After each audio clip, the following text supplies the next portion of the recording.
Good morning, watchers. Welcome to Brother Sal's Sunday Gathering at the Storehouse, our weekly commentary on world events. We first started in 1996 and have become more relevant ever since. Today, posting 2 shows per week to our YouTube channels, BroSal and Philadelphia Church. For 20 years, we have integrated the historical landscape that unfolds daily with the prophetic analysis anticipated by eschatology. We bring you non-traditional insights and uncensored discussion of issues purposely ignored by media of all kinds. Join us now for the only discussion of its kind. And joining me again this week is my son Tony. Welcome, Tony. What do you have for us? Good morning, Dad. Good to be on the show.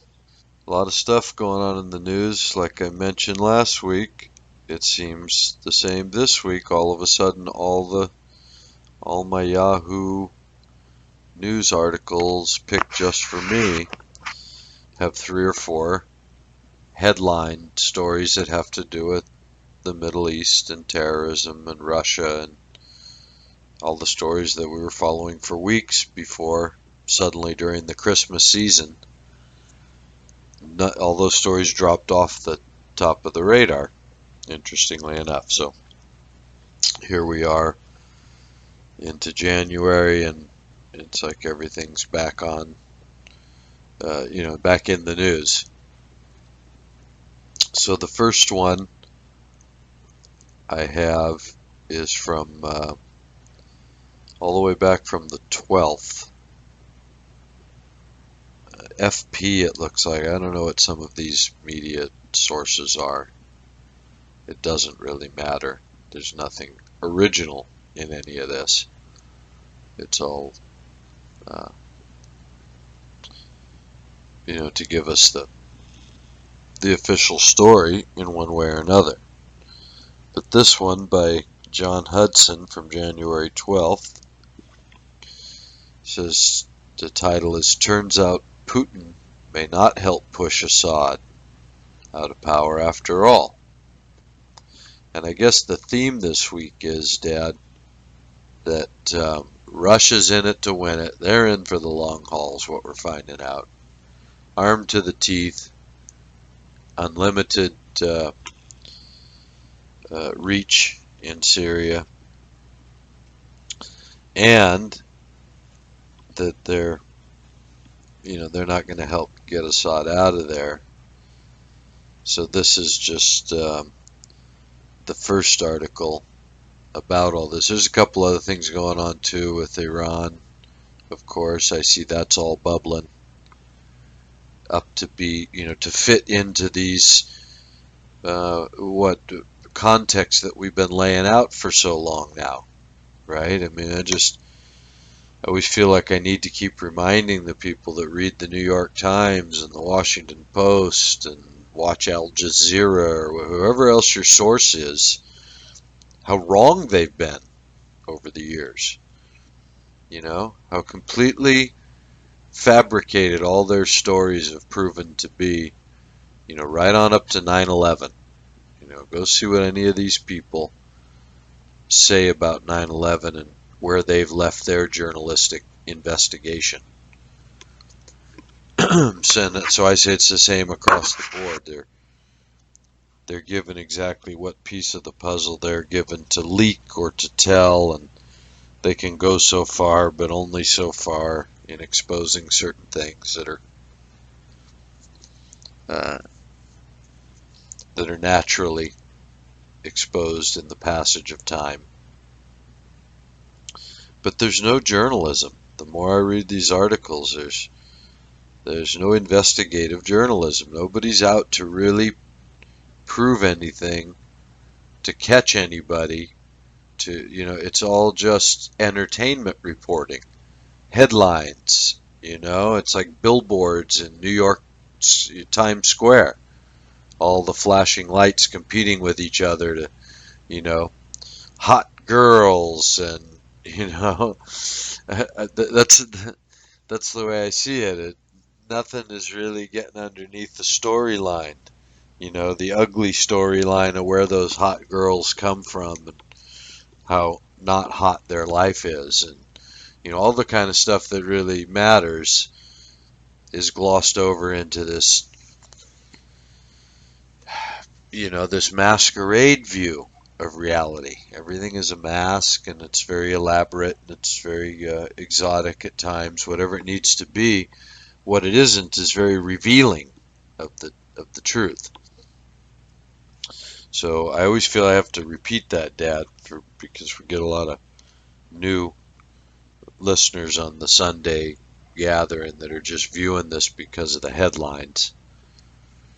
And the truth is, we've been pretty accurate over the years, more accurate than any of these other sources, these major news sources I'm talking about, and a unique voice in giving it this eschatological perspective and understanding what the prophecies anticipate, and being able to give it that view without being one of these religious fanatics that tries to bend everything to fit the eschatological view, most of which is misunderstood, since their view is twisted.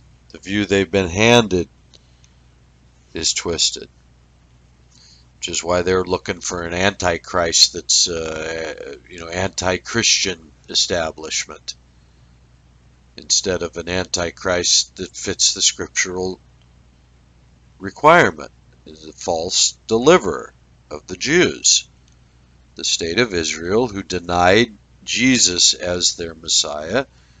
It's prophesied is one day going to claim a false deliverer. It's the false deliverer that is the Antichrist. How can, the Pope or Obama or any of these people be the false deliverer that the Jews are going to claim as their long-awaited Messiah? So it just shows how disconnected even their eschatological views are from the reality. They're not even looking in the right place.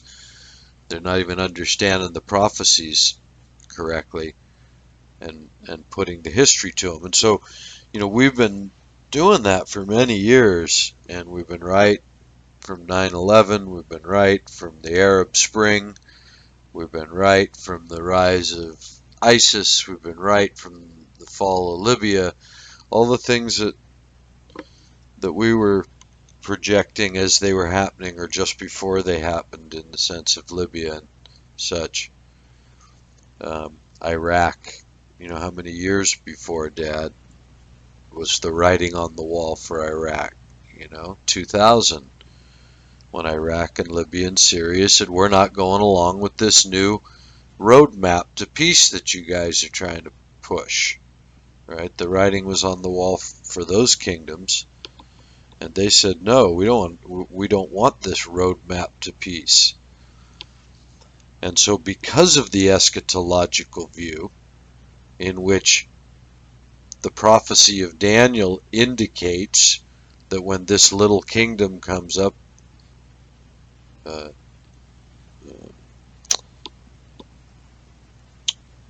likened to a small horn, a little horn rising up amongst 10 horns. A little kingdom emerging amongst 10 more substantial kingdoms, causing 3, it says, of the first of the 10 to be plucked up by their roots. Causing this emergence of this little kingdom causes 3 of these kingdoms to be plucked up by their roots. Excuse me. And so, what could that mean? Dr. Gene Scott was on to that in the 80s and turned us on to it. The idea of that being a Middle Eastern alliance of kings, and a small, seemingly less significant or insignificant country rising amongst them and causing 3 to be uprooted, whatever that was to come to mean. Well, we saw what it came to mean, and we were able to predicted, if that's the right word. I would say it was, we were able to interpret the prediction that was there to say that if in fact this little kingdom is a kingdom like Jordan, a seemingly small, newer kingdom that never existed in the old world, and it's going to rise up and displace 3 other kingdoms, who would they be?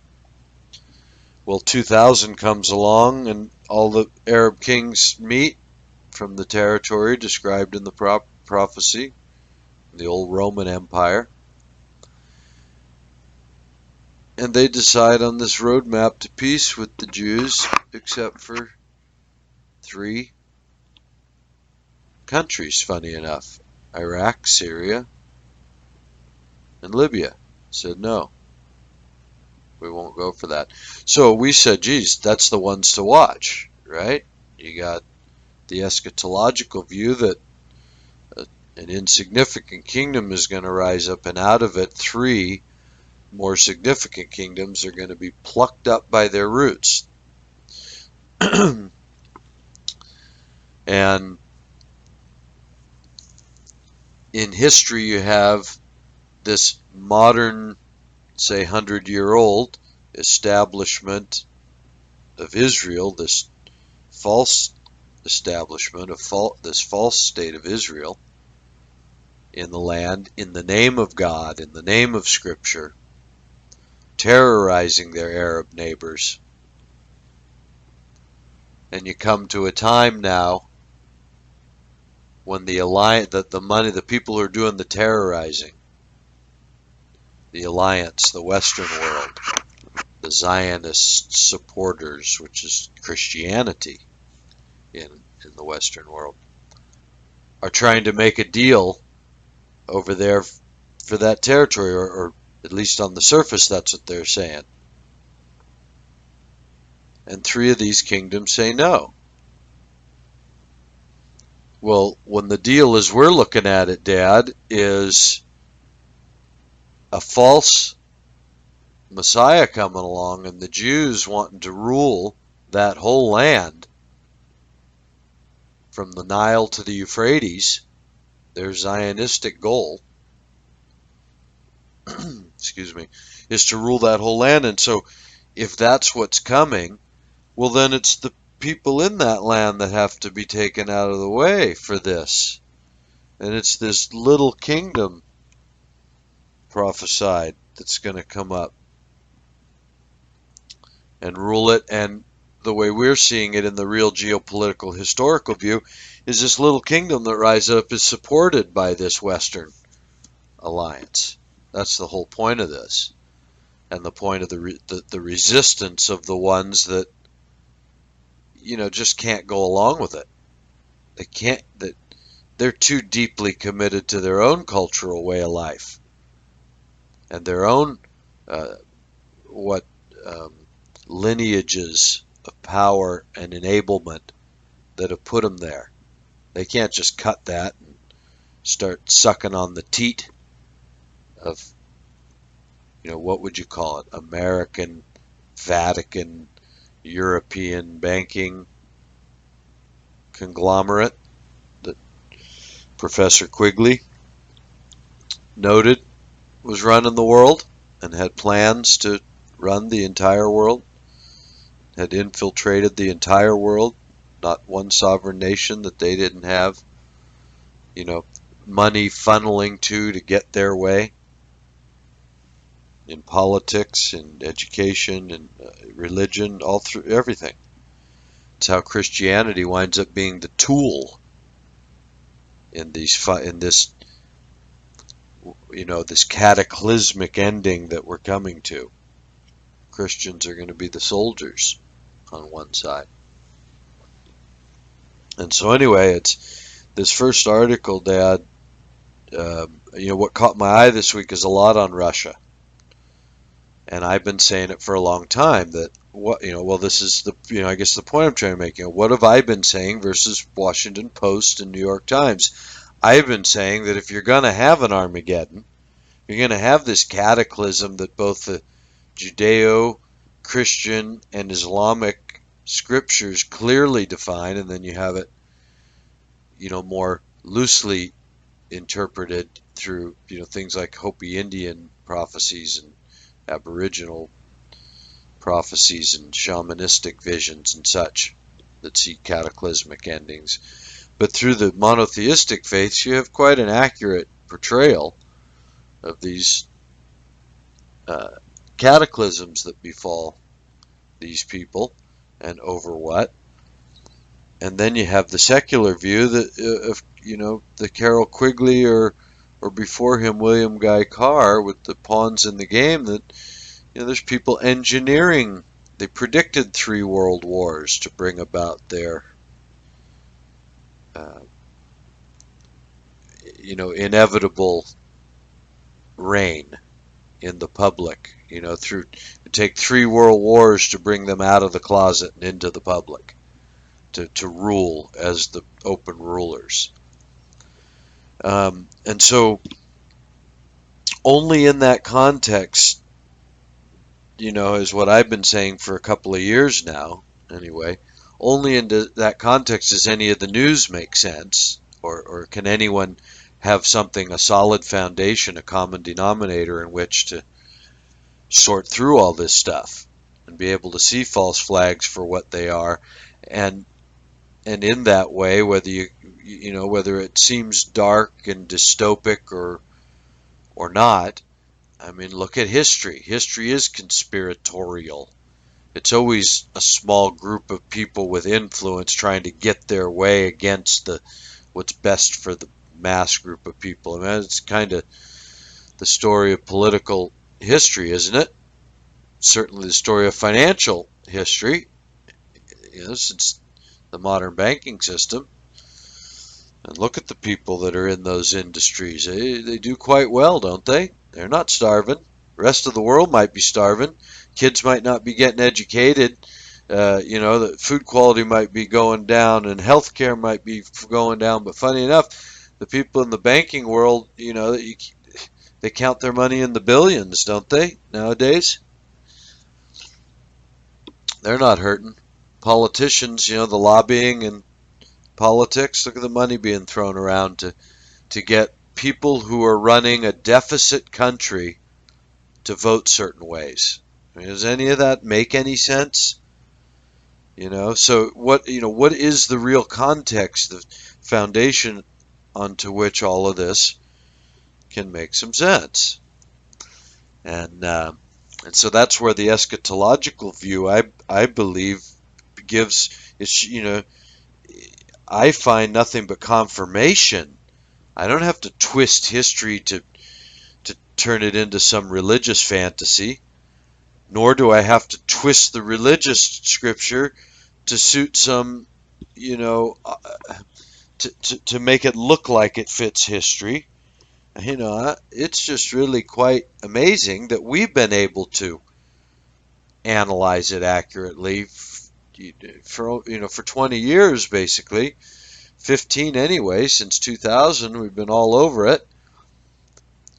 And why? Well, we have this eschatological viewpoint, and we have a foundation, therefore, through that and through the view of this deeper scheme going on, and that what comes out in the media is all wag the dog. It's all controlled to one degree or another.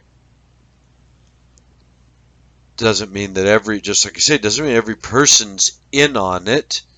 It means the story is handed down, and the people that get the story believe it, that they're getting the story from an authentic source or from a reliable. When your boss tells you to go do this, and you're being paid and your company's successful, just like going to school, there's teachers that are teaching this economics that's destroying the world, right? That's all easily traceable, the people paying those teachers' salaries and the books, this sort of capitalistic economy. that the books that support that, and the minds that say that that's the way to go, to keep us on this course, keep funneling the money up to the few people. That's all set up to be that way. Your kids go to school not to get an education, but to be brainwashed into, welcome to the machine, as Pink Floyd aptly put it. Welcome, my son, to the machine.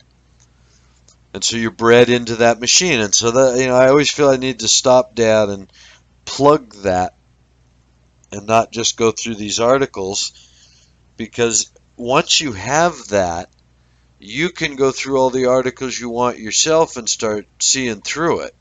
See the clockwork, sort of the unseen clockwork that's everything is running, like the gravity of it all. You don't see gravity, but it's apparent in everything. And so, I think that's the context that always has to be laid out. So yeah, we got now Russia back in a lot of the news, and I've been saying it's because Russia's got, there has to be a bad guy. You've been spending this money for years to build up an artillery in the hands of an enemy that can be sufficient to America. On the surface, that's absurd. After World War II, they didn't let Germany rebuild. They didn't let Japan have a military. They didn't let them threaten the quote-unquote free world again. And Russia, the great communist threat that brought everybody to the brink of nuclear disaster, they finally broke them at great cost, economic cost to the world, all this building up weaponry that nobody could afford, right? That's what we were told. This Star Wars program and all this was all to break Russia. And we were told that it did break Russia. And that's how the wall came down. They couldn't afford to keep up with us. They couldn't afford it any longer. And so communism was ruined. It couldn't keep up with the way capitalism could keep up, pouring out the money into their system. So now, once communism was ruined, it's odd. And then not only was communism ruined, but then they were looted. We were told looted by oligarchs. And so the country was ruined, and communism was ruined. The country itself was looted. I remember in the early 90s when you're all of a sudden you're feeling sorry for Russia because the people are starving over there. They're freezing to death in the winter. They've got gas in their country, natural resources, but the people can't afford it.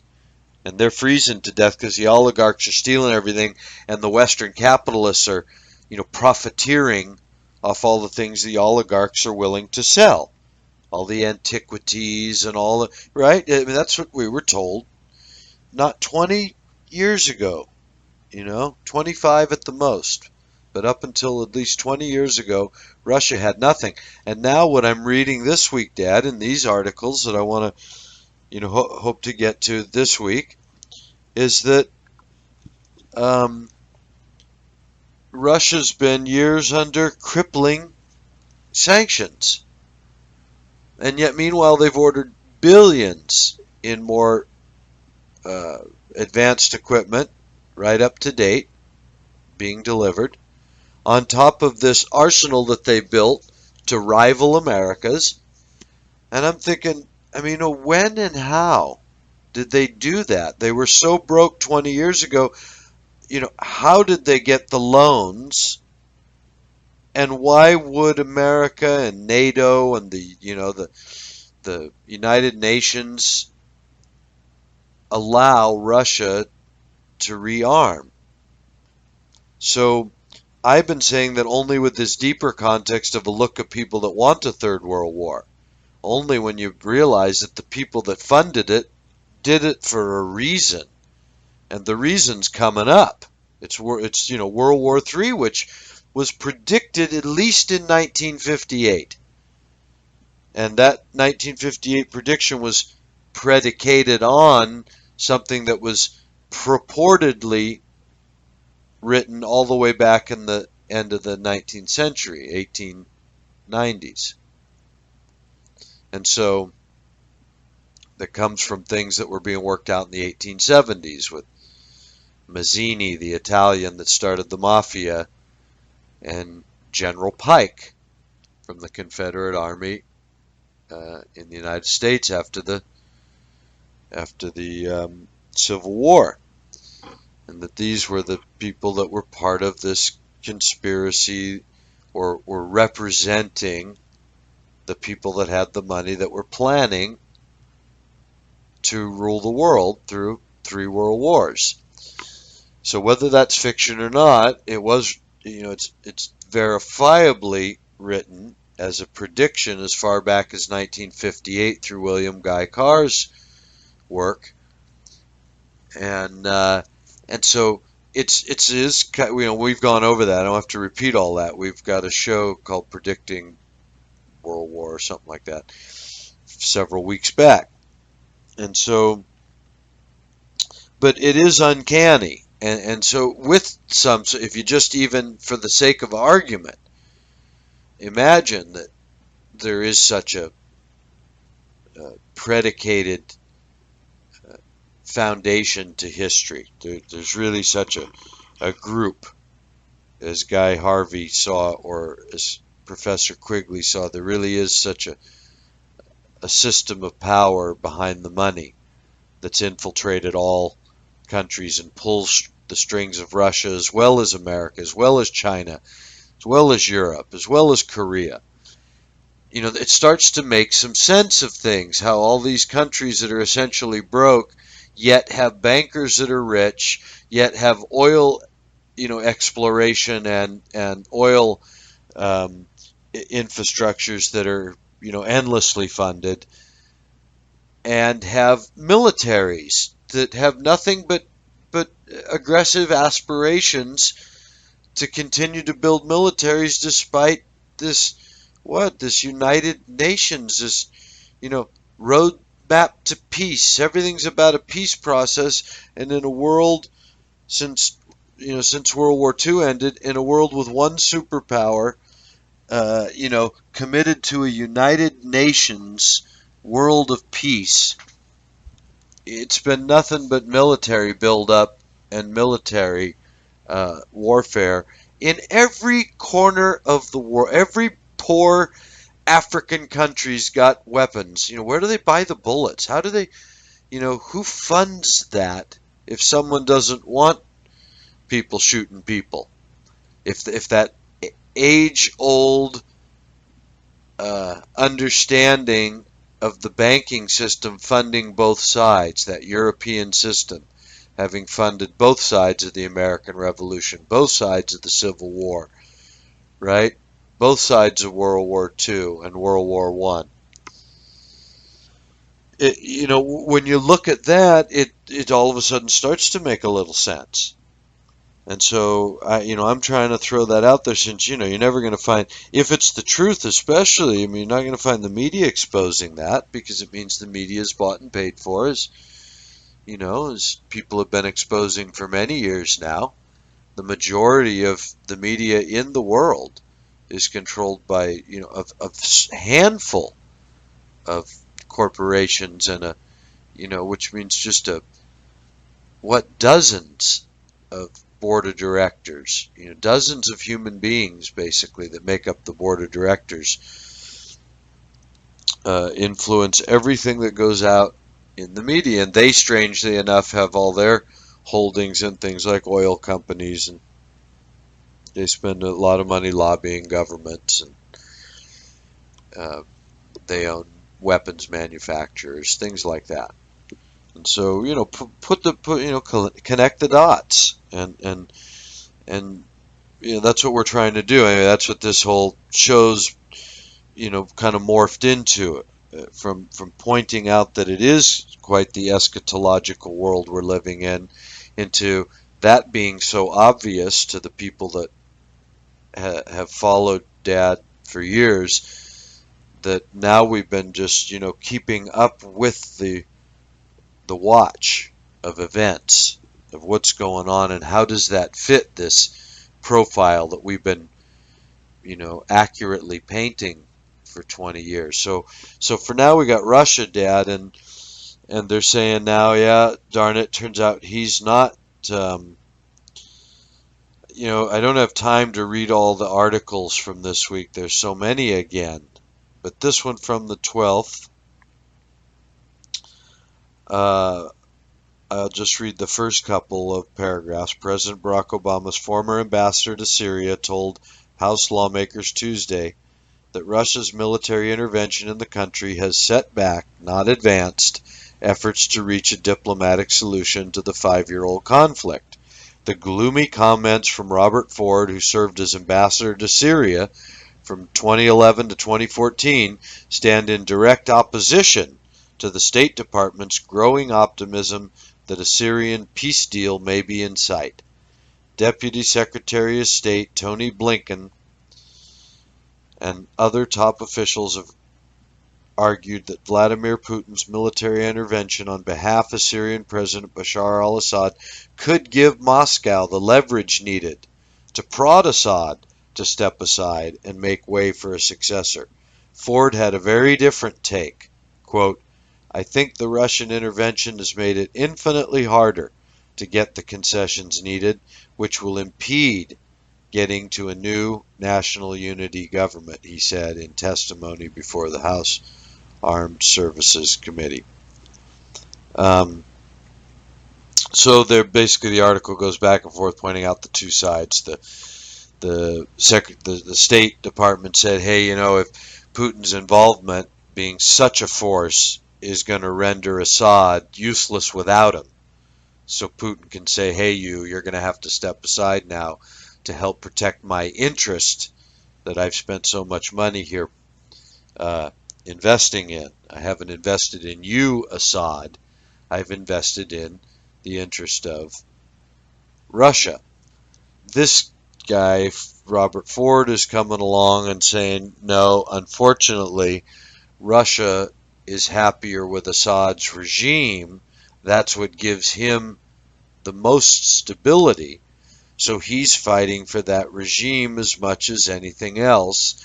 And now that he's in there with his unlimited reach, he's gaining more from the regime being kept in place through his influence rather than allowing some more pro-Western influenced regime to get in there. So anyway, it's just what it does is demonstrate what I think a lot of these other articles, and maybe we talked about some last week, this quagmire they accuse Russia of getting into, that we're in for a long process. This isn't an immediate war. What they're doing now is, I'm going to continue to interpret that they're building up the weapons that are eventually going to be, used in Armageddon or World War III or however you want to put that. This annihilation of Arabs and everybody else on that land that's going to go on in the not too distant future, but it's still years away.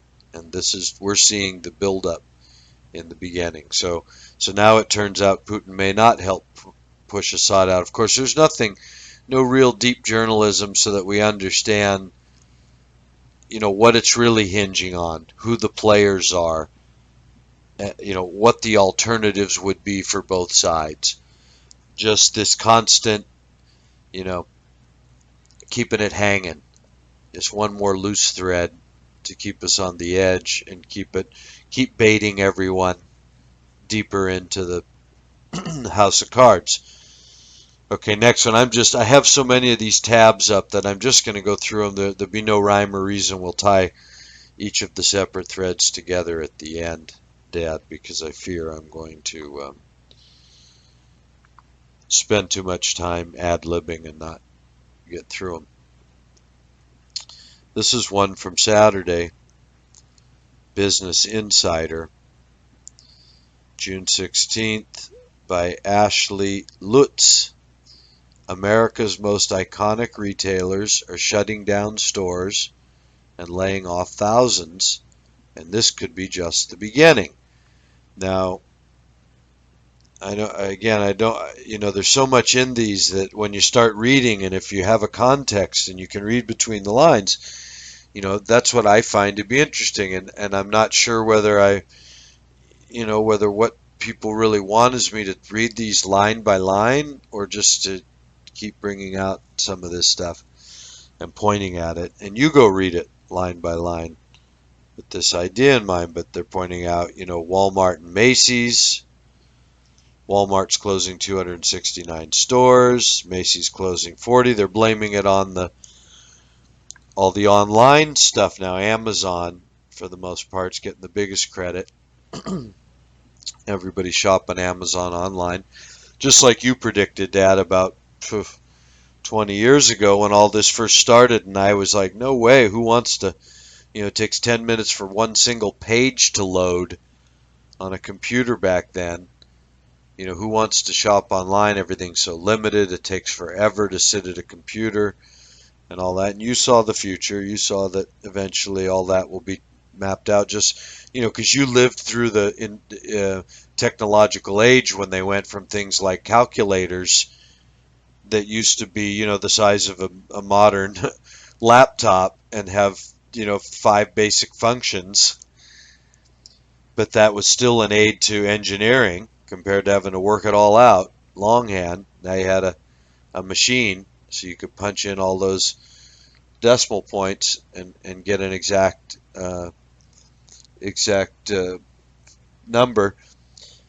You saw it go from that to computers with all their their ability to combine so much input and output.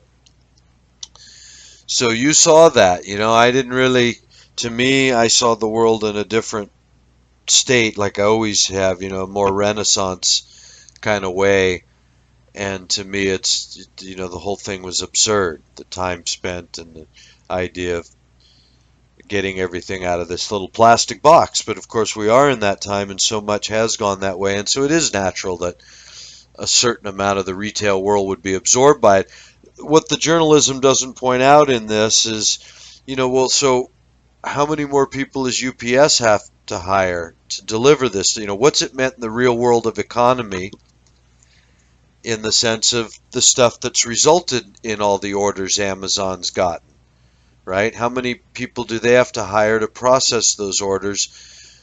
Those orders then have to go out into a different sort of world of fulfillment where people don't walk into a store and walk home with the product.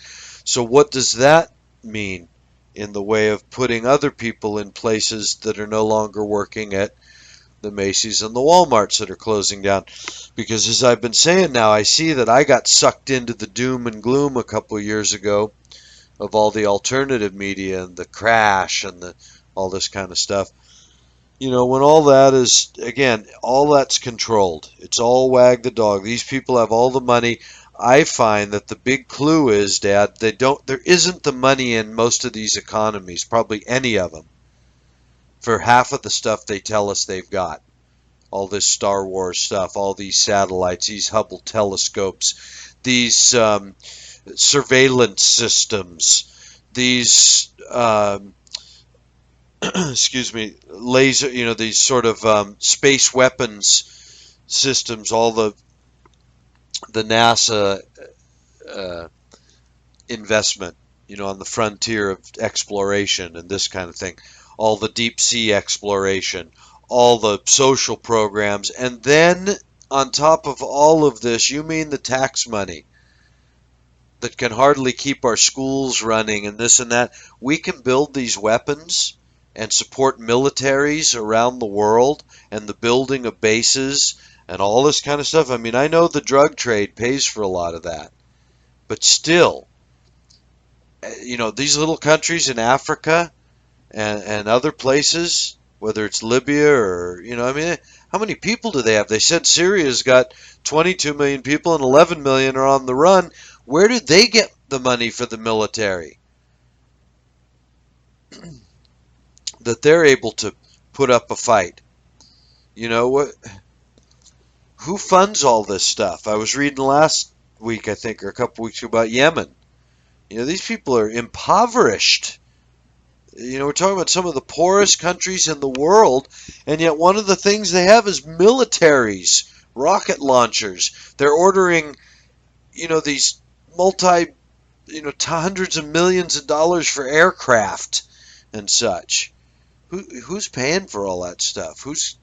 What sort of political system is encouraging that if it's not tied into somebody pulling the string? So anyway, I find that a lot of this is just, so much hot air. Uh, the bigger picture's always been the fact that whereas America had a more closed economic system like let's say Australia, in Australia you don't just go there and work. Australians work. You can go there on a limited visa and visit and spend your money, sure. There's limited ways in which you can invest in the country, sure. But you can't just go there and take all the jobs and take all the national resources into private investment. Because if you did that, well, what would Australians do? How would they live? So the way they keep their standard of living very high is that the workforce is very, very closed and regulated. Australians do work in Australia, and because of that, their minimum wage is double what it is in California. They get like $20 an hour instead of $10 an hour. And yeah, they're taxed and all that, but their uh, lifestyle is higher. Their quality of life is higher. They have better health care. They have better education. They have a higher expectation on a lot of levels than America, and a job force for the most part waiting to employ them. And that all happens because they don't just let anyone emigrate and join the workforce. So,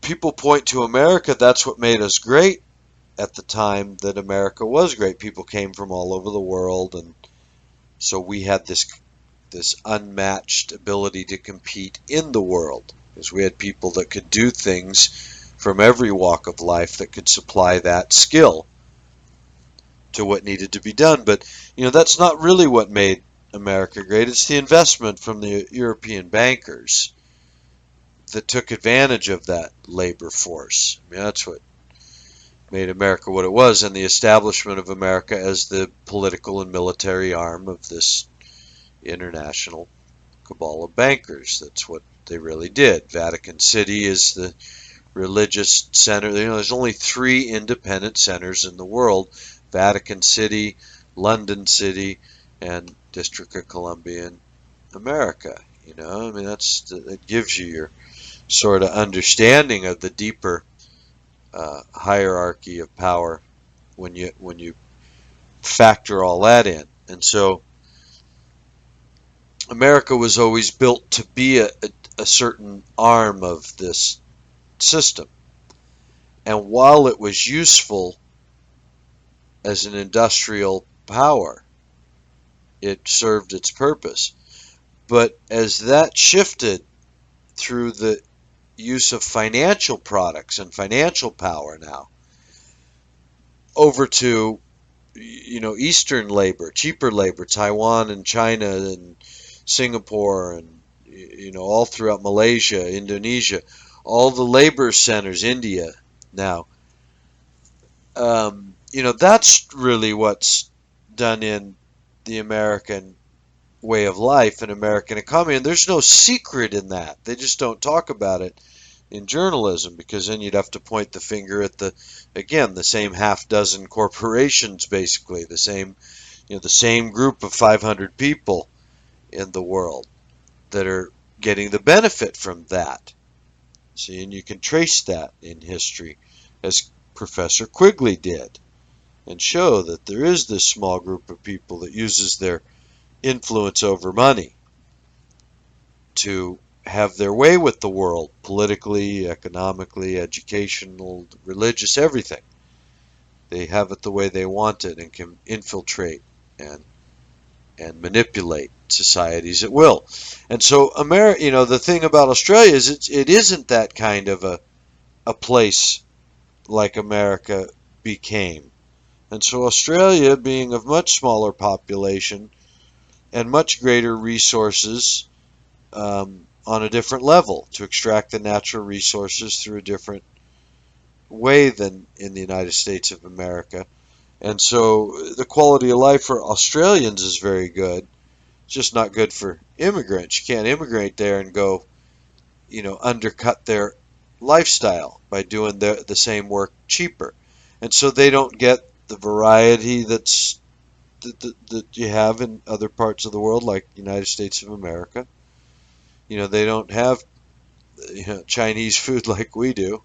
They don't have Portuguese bread like we do. They don't have all this sort of stuff. Mexicans waiting at every Walmart to jump in the back of your truck and come and work on your house for $5 an hour. No, they got Australians like my friend who, run construction crews that where the minimum guy on the totem pole is getting 20 an hour. And so it's expensive to do stuff. So it all just rotates on a different level. But anyway, the point I was trying to make is, Dad, that the people that control the flow of the money, they're able to make and break economies based on what suits them at any given time and how they're extracting resources on a deeper plan than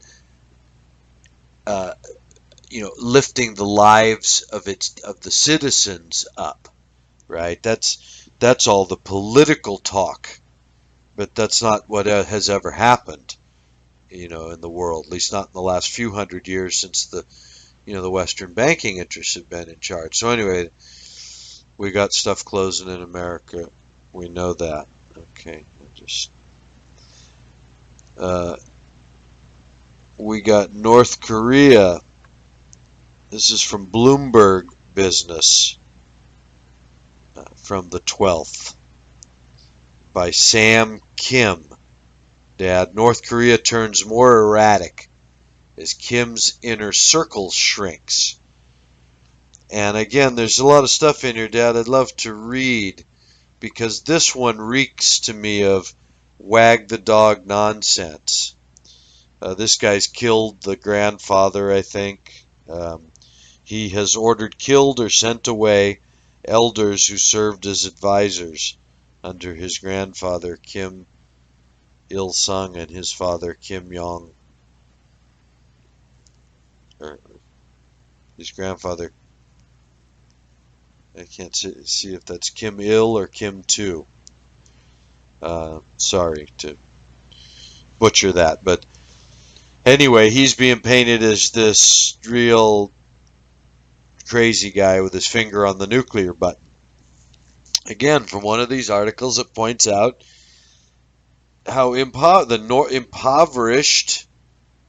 North Korea. These impoverished people with a leader who somehow, where's he borrowed his? Doesn't he get money from the World Bank?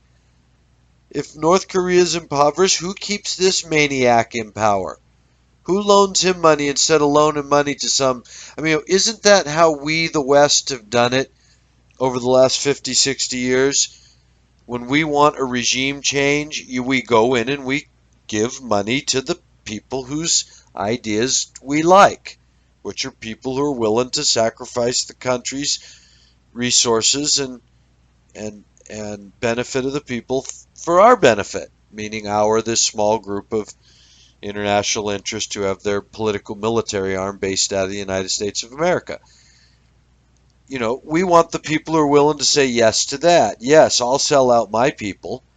Yes, I will sell out my country's resources if you'll let me and my family and all my friends live in the palace and have all the power. You bet, I'll do whatever you tell me to do.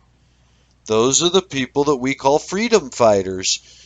that we support with the money to go take power, whether it's Ukraine, whether it's Central America, it doesn't matter. And we fund the other side, incidentally, to keep the balance of power. That's why Russia's funded, China's funded, Venezuela's funded, all these other countries are funded so that it can't all be lopsided again, because they saw how that, they did the study called the Iron Mountain Report in the 60s, and they found that in a peaceful world, you can't maintain power. Everybody just go off and do what's best for them. If everybody's free and at peace, you can't necessarily get them to buy your widgets and follow the beat of your drum. No matter how many guns you have, they might pull a Gandhi on you and just say, nah, we want to do it a different way. You can't bend us to your will. Only a world at constant war is so predictable, or a world in constant fear. And voila. So we have one. So I see that as the real, thing with North Korea, Dad, these days. North and South Korea, this article.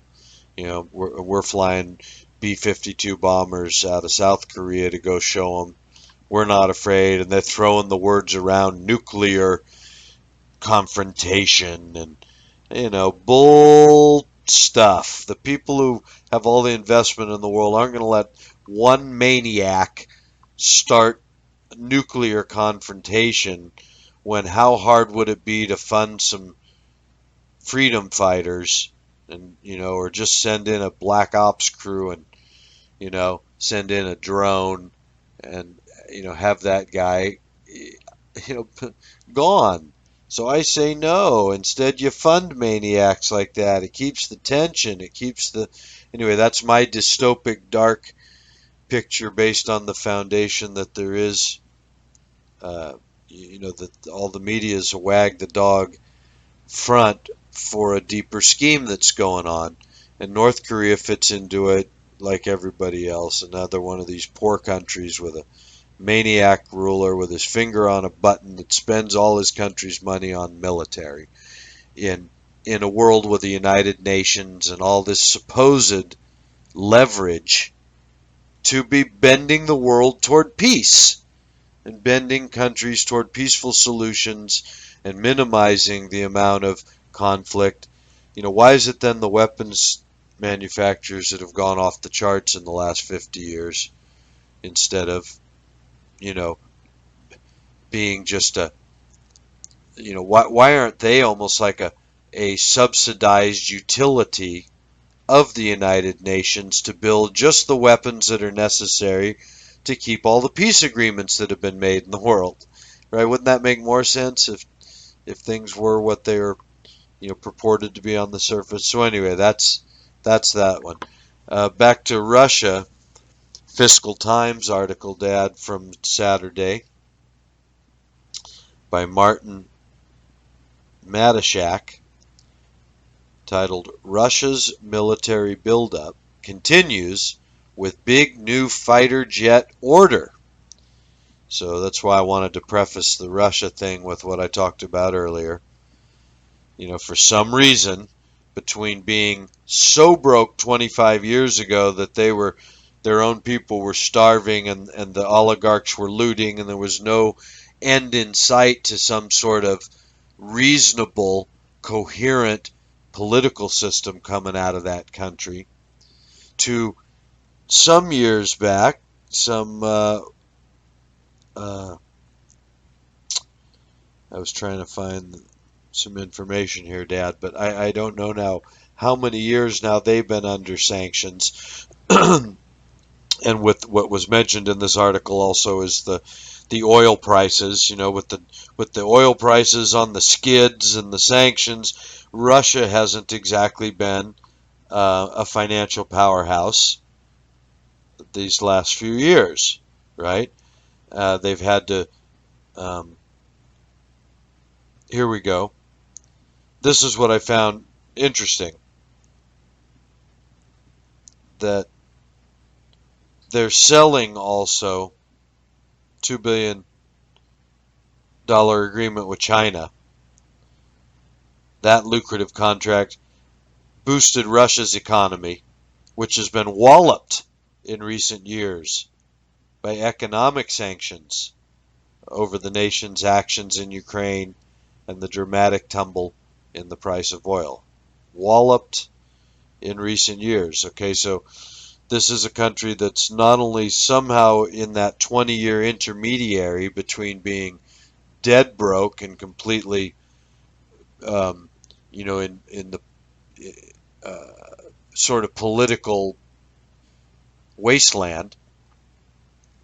You know what I mean? No real direction, let alone a direction to be a military might and rival the United States again. I mean, when did that happen? But it happened. And in the last few years, they've been walloped, and yet they're getting into a war, in a place where the United States is. Apparently just with no concern for the fact that their economy can't put up with ours. They did that back in the 80s, with Afghanistan. That ruined them. There's apparently no concern for that. Nobody talks about the sustainability of any of it. It's as if it all just, right, the money grows on trees, because as I say, it does. The people pulling the strings, funding the militaries, aren't worried about what the economy can do. They're worried about moving the pieces on the chessboard around, right? So these guys just ordered, the Kremlin ordered 48 of the aircraft. Let's see. Moscow recently ordered 50 twin-engine Sukhoi Su-35S multi-role fighters to bolster the country's air force. The new order is valued to be somewhere between $788 million and $1.4 billion. The Kremlin ordered 48 of the aircraft in 2009. Most of the aircraft have now been delivered, with some spotted late last year flying near the disputed Kuril Island. So 2009, so that doesn't take us back so far. Crash, right, of 2008. When was the economy so great that they ordered 48 aircraft in 2009? Right? When were their prospects so good for ordering these aircraft? And the company that builds them also inked a $2 billion agreement with China, and that's what they're saying boosts the Russian economy, which has been walloped. So, again, in the 20 years, they've not only let Russia build up this great military to rival the U.S., but be a military supplier to China. See, and I see that as balance of power. Same way we're supplying Saudi Arabia to have weapons in the Middle East. Russia's been supplying China to balance the power in the Far East, where we've had our weapons in Vietnam and Korea and that whole part of the world, Japan, for all these years, so that doesn't fall into any sort of lopsided superpower notion. You've got China getting their weapons from Russia. Who funded all that? Who built these? Who owns all these weapons manufacturers? Is what's funny that never gets talked about. They say, oh, Russia owns it. You mean the poor Russian people? Then why were they starving? You know what I mean? Oh, oligarchs? Well, then who are the oligarchs in bed with? Who do they work for? You mean they're totally independent? And they want to fight America? They're so interested in Syria that they're willing to lose their status in the world over picking the fight with the wrong dog instead of just sit on top of the world with all their money? They're the ones building all the Russian military, right? Who's building this stuff? So anyway, that all goes to that part of my vision, Dad, of the underlying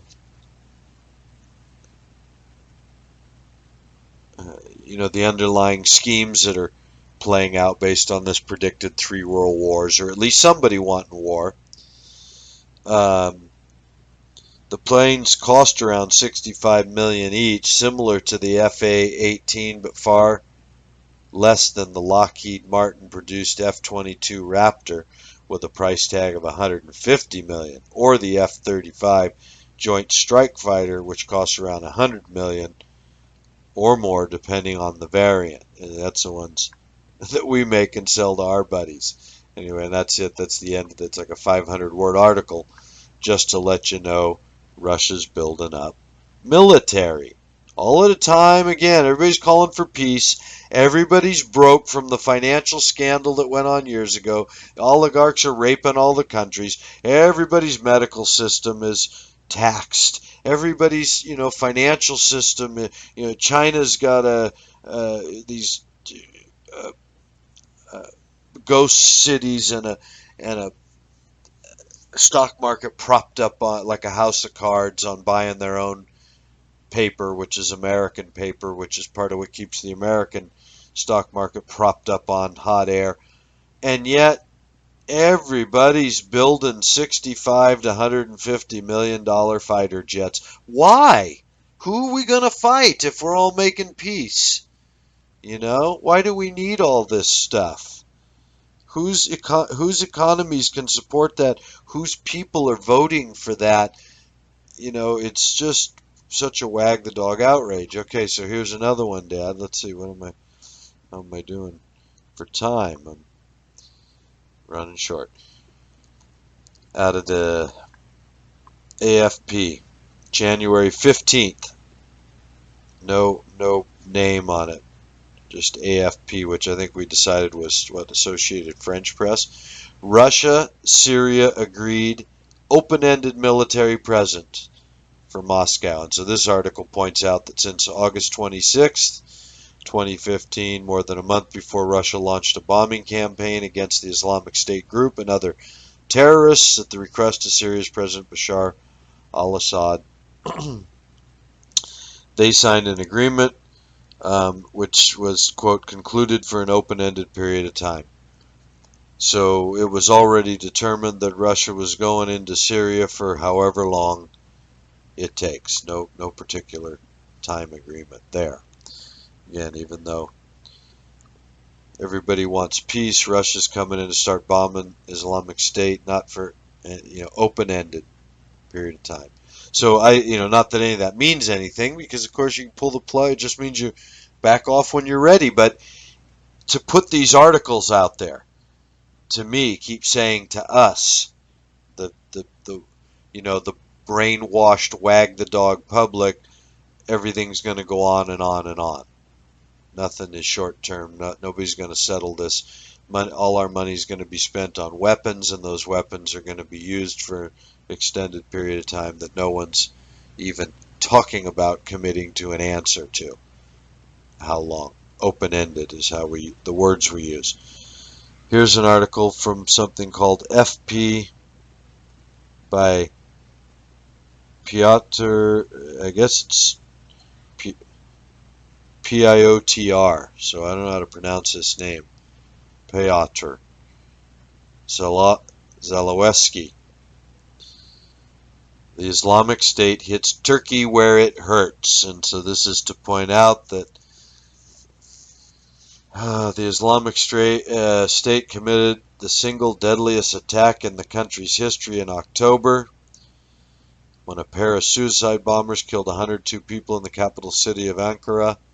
In July, another suicide attack by a homegrown Islamic State militant killed 33 people near the border with Syria.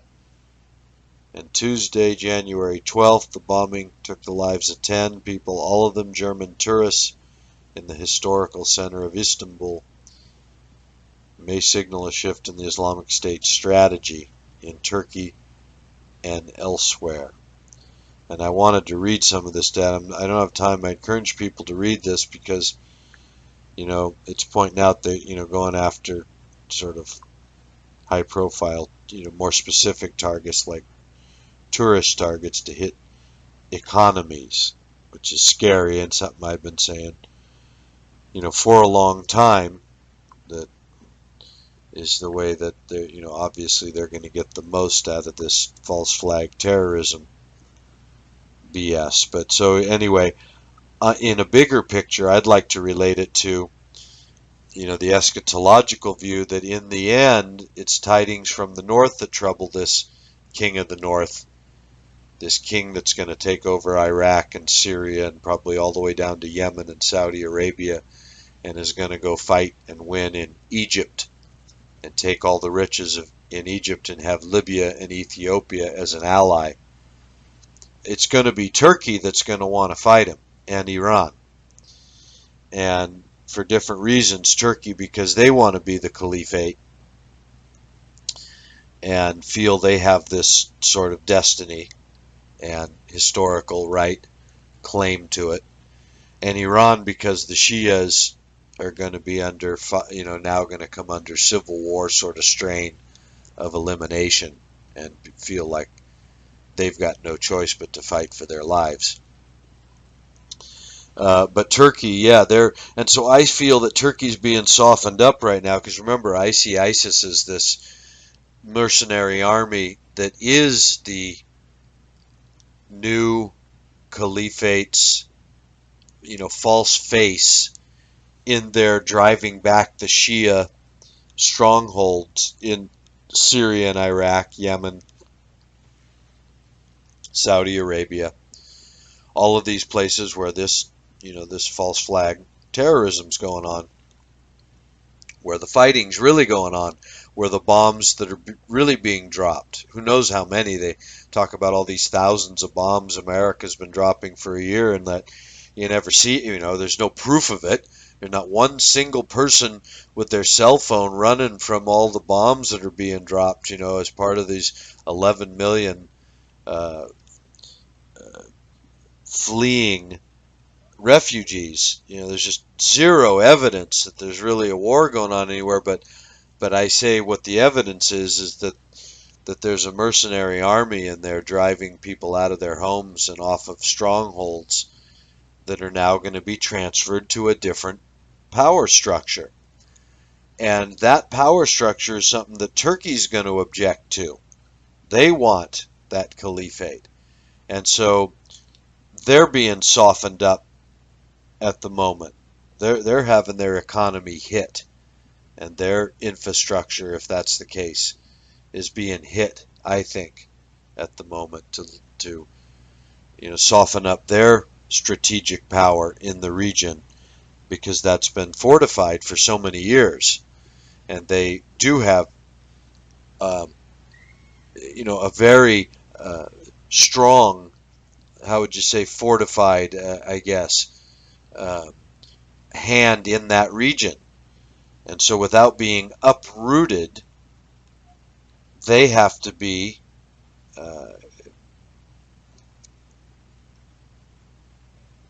controlled, is the way I'm seeing it, so that when the play is made for this territory, and they are over there, that's why their fight, that's why they've got a chip in the game, that's why they've got people on the ground committed over there, because they feel they're going to get something out of this. Perhaps the Kurdish territory or some part of northern Syria is going to fall into the control of Turkey, while the rest goes toward this new caliph that, from the eschatological view of Daniel's prophecy, would be called the King of the North, that's going to get Syria and Iraq. This person, where the new lines are going to be drawn, Turkey's going to get part of it, probably.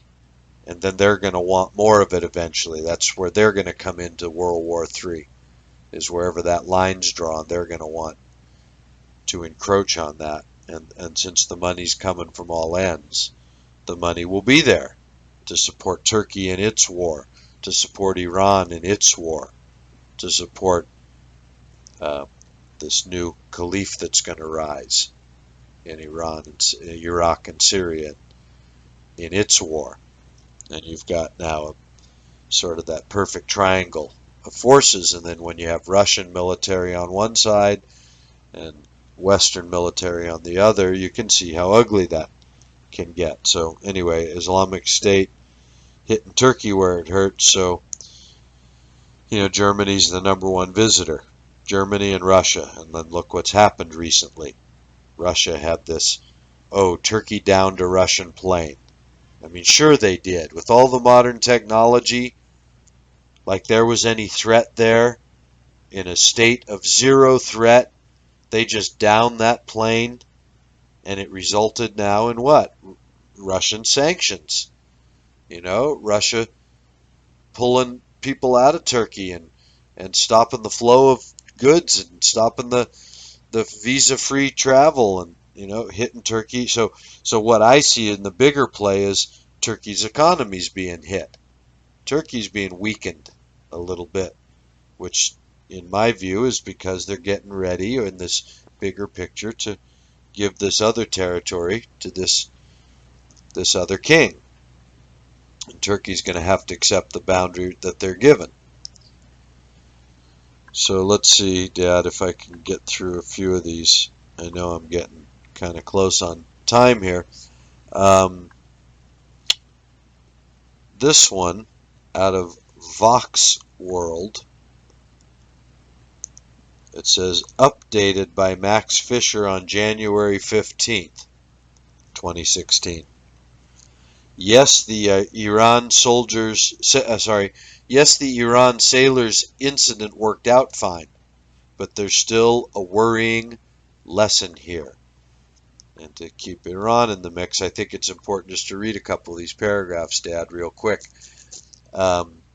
In the 24 hours after Iran detained and then released the sailors on two small U.S. Navy boats that had drifted into Iranian waters in the Persian Gulf, there was, as I and many others have written, a brief and tremendously silly freak-out in the U.S. over an incident that had been quickly and peacefully resolved. I mean, I got to mention, Dad, that I notice in the modern journalism, they're getting high school kids to write this stuff. It comes down through the wire to them, I think, some phrases to use, in their wag the dog world. And I have to think that a tremendously silly freak out is one of those things that if I was the editor of a magazine, I'd be looking for something a little bit more, I don't know, right? Mature, post 20s way to relate such a serious issue and the overreaction, perhaps a tremendously silly freakout in the U.S. over an incident. I mean, doesn't that make my diplomat sound diplomatic?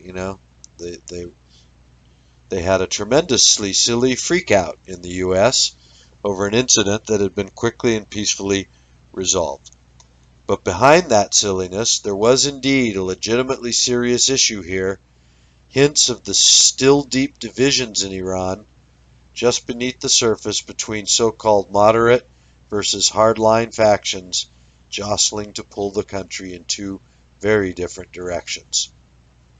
And so I say, Dad, that that's setting up for this, to be able to paint Iran at the moment any way we want her, moderate or radical, and in the end to point out that the radicals have taken over. Our worst fears have realized.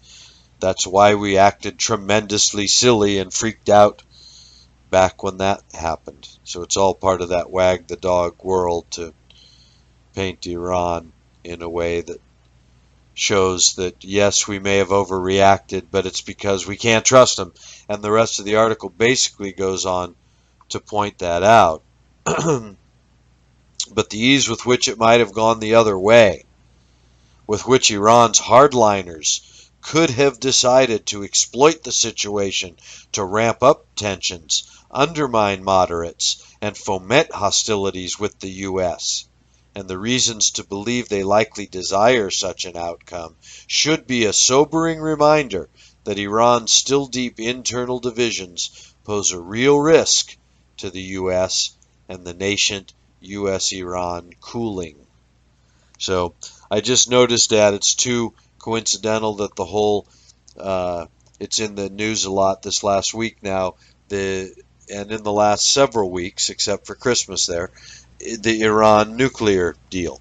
How after all the big buildup and what a big deal it was and everybody freaking out and this is the end of the world, you know, over just even the ability to build one weapon. Meanwhile, Russia's got all these weapons and they seem to be a real threat. And yet that was just allowed right under everyone's nose. But Iran, oh, the fact that they might build one was such a big deal. So we went through these negotiations. We figured out a deal. It finally made all the people in America happy or happy enough to call it a deal. And now all we hear is, oh, what a danger it is. Oh, the deal that's coming up is bad. And so a lot of the scare tactic. And here we have, the reason why Iran can't be trusted. So I feel that all that's being built in. And we talked many weeks ago about an article that showed that 10 years from now, that what we're doing now is essentially kicking the can down the road, but in the 5 or 10 years, that they would be ready to launch an attack in days. So, anyway, all that just fitting very nicely into this view, this eschatological interpretation that I've been talking about. Okay, so, of course, people probably know about this Burkina Faso hotel seizure. Ends 4 jihadis, 23 others dead. So again, we got people in Africa. Associated Press by Brahima Quadrago. Sorry, I'm terrible at pronouncing names that are strange to me. This is out of the Associated Press.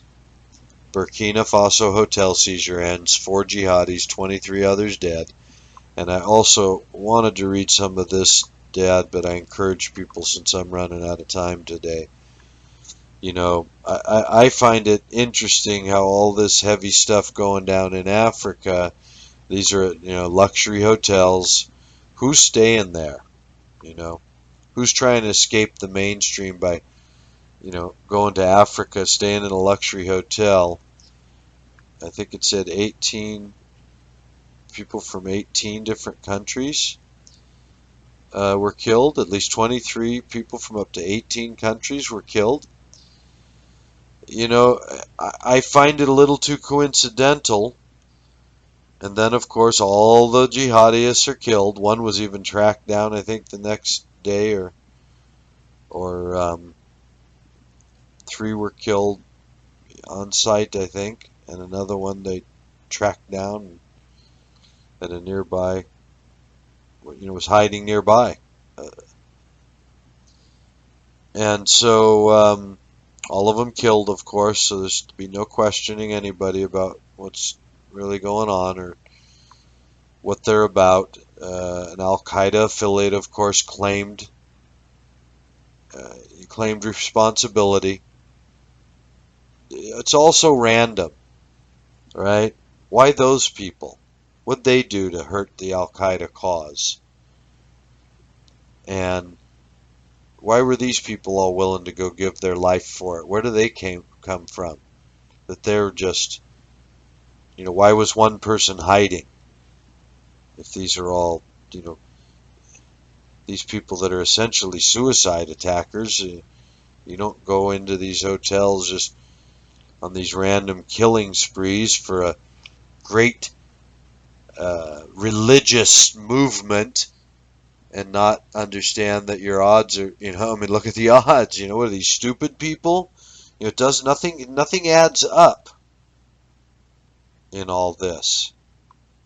The cover story, they're just these crazy people giving their lives. But so you can just order that up at any time through a network of highly sophisticated jihadists, military strategists on the other side that can keep from being caught by the most sophisticated Western system in the world. But you can order up these nutballs just in out of the way places to go in and essentially on suicide missions kill off a bunch of people in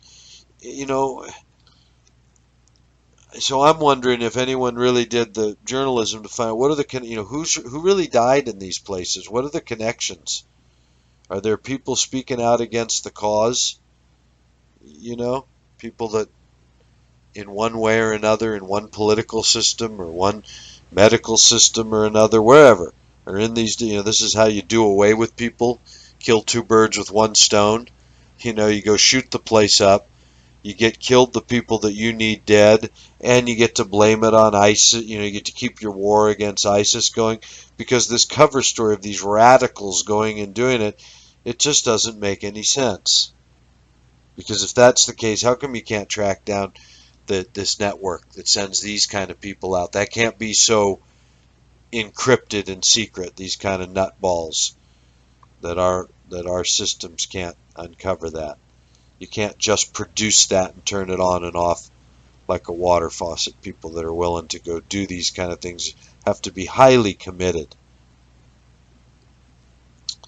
So anyway, I feel sorry for the atrocities going on. But there's another one now, and again in Africa.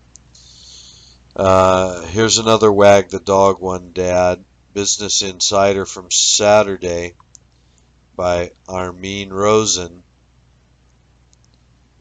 Uh, Here's the latest sign of how bad things have gotten between the U.S. and its Arab allies. Shows an old file photo of President Obama with King Abdullah of Jordan,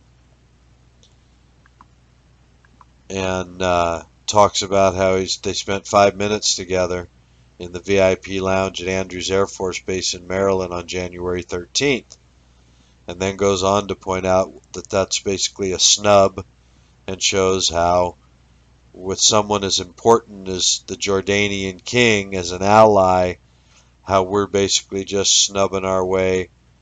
This U.S. president and our White House is snubbing our way through our allies right now. Not really upholding what kind of policy is this, that we got no time for the people who could help us the most. And I found that it covers two things, Dad. One, in the way that this separation from the Arab world into their own conflict, this Sunni Shia civil war that we can't get in the middle of, in the sense of trying to distance ourselves politically. And yet at the same time we know we have to back the good king, which we have been saying for years has to turn out to be the Jordanian king. There isn't anybody on that, in the running.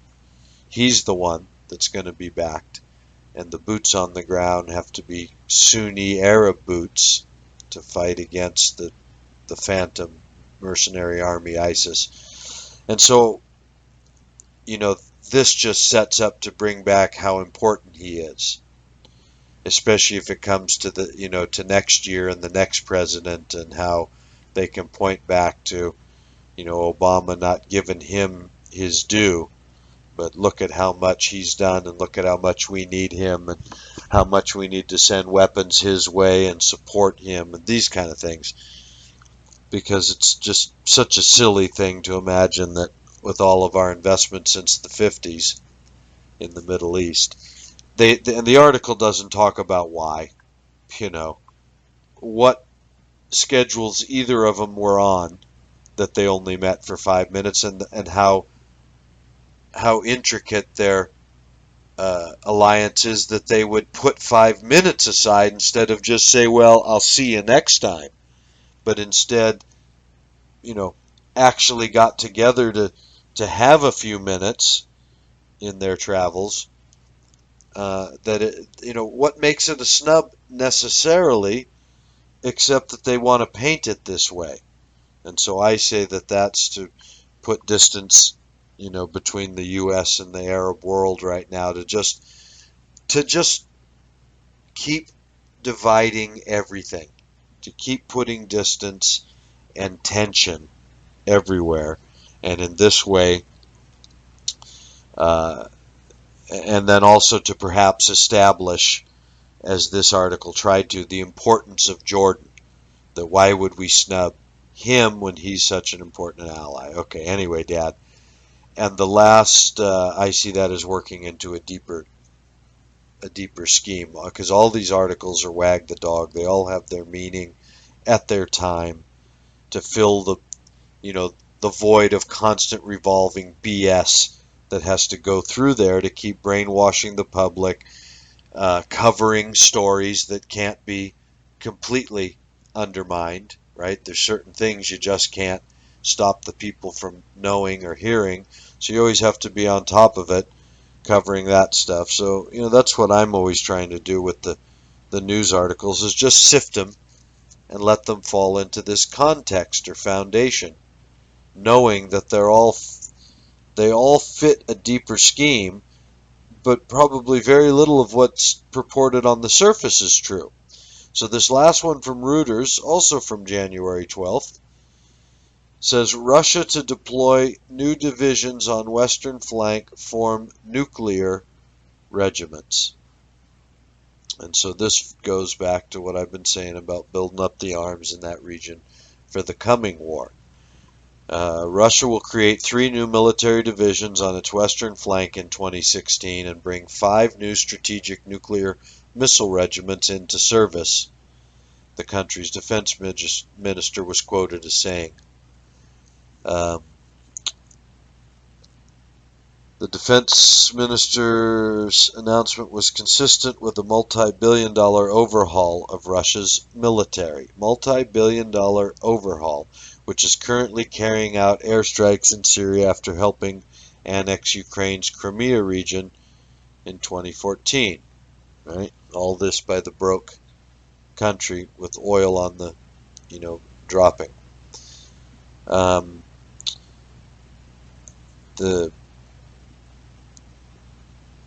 The defense minister didn't explain the motivation for forming the new divisions, but said it would be one of the most important tasks for the defense ministry this year. He said every military district should also expect to undergo spot checks in 2016.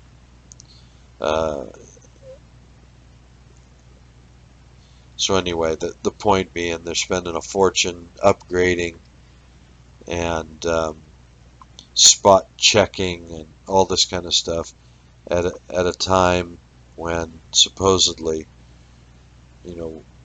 they were just in there to fight back ISIS. The world's going to peace. They're broke. Oil's down. And yet the money's there for war, Dad. Build up, build up, build up on every front. And so, and then of course tension on every front, whether it's with Korea, whether it's with Iran, with Turkey, Yemen, even in America, the stores closing and this and that. There's always a a new scare for the economy or something or other in America, a terror event, a warning. So, I still see though that it's all happening much slower than what we, over these years, watching it for 30 years and sort of reporting on it for 20 years and now having our little weekly sessions for many years right up until the modern moment, it dawns on me that it's all happening in a much slower, more natural rhythm than what it looked like, because when we encountered it as prophecy, it seemed so amazing to encounter more and more things happening, and being able to see history unfolding in the way we were anticipating. It just felt like everything must be upon us. But the whole thing's been upon the world for, the last 100 years as I look at it now.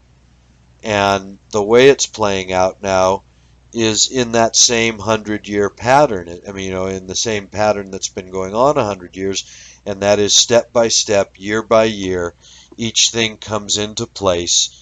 Uh, the the empires rise and fall according to their need in this larger dance. The Ottoman Empire was funded to come into to to being because those Orthodox Christians were threatening to take over the world, perhaps from that area of the world. And the Vatican couldn't have that since they were at war with Orthodox Christianity. So they funded the Ottoman Empire to go in there and root those people out. And it took 500 years before then the Ottoman Empire itself needed to be rooted out. And if you really trace it, the same money funded the Russians from the north now, the Russian army, which turned out to be all the children of those people the Ottomans had rooted out, the ancestors, I should say, the Christian army that was then turned on when the Bolshevik Revolution was funded, and the Hashemite kingdom of Arabs from the south to come and destroy the Ottoman Empire. And that's what brings us into our modern world, in my view. It's that real happening. The destruction of the Ottoman Empire, the backstabbing of both the Russian Christians and the Hashemite Muslims at the same time 100 years ago. And that coinciding with this predicted three-world war achievement that was going to take place. All of that seems to me to be, if you're not watching there, I want to see a more accurate context for world history than the one we're presenting. So anyway, thanks, Dad, for having me on the show, and I hope that helps anyone who's listening. Talk to you next week. Well, Tony, I think you're exactly right, and it was another superb analysis of this week's happenings in the news in the Middle East. And folks, I hope you enjoyed the show today. And give us a little feedback. Go to BroSal.org on YouTube or the Philadelphian Church on YouTube and comment. Drop us a line. Subscribe. And if you like what you're hearing and you want this to continue, drop us a frankincense offering. There's a button right up on the right-hand corner of the title to keep this ministry and the word coming to you. And for Tony, I'm Brother Sal. Till next week, we want you to have a great day in Christ. Thank you.